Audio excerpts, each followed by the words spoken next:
شریخ والا دا شریخ به څو دي؟ چاته مجردانو ته واده والاو ته ماشومانو ته د چا د نرخ پوښتنه کوي دا هر یو ته جلا جلا نرخ دی. مجردانو ته به څو دي؟ مجردان ته مفت دي. متأهلانو ته به څو دي؟ متأهلان ته نو بیا سنګل خوراک دی، ډبل خوراک دی.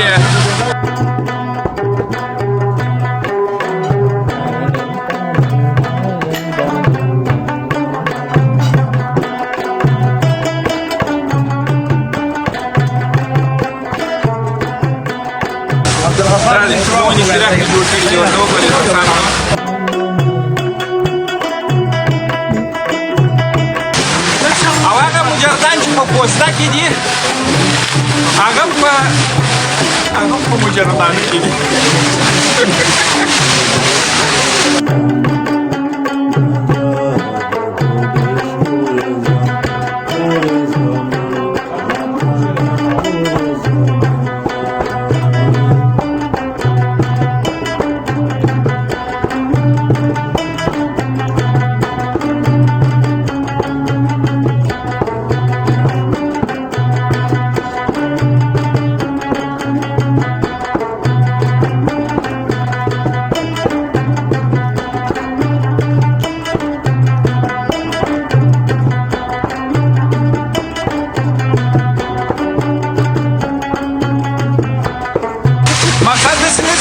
اوس نو واده والا د یو د شریخ په خاطر باندې ځان په مجردانو کې حساب دا کار مه کوئ بیا.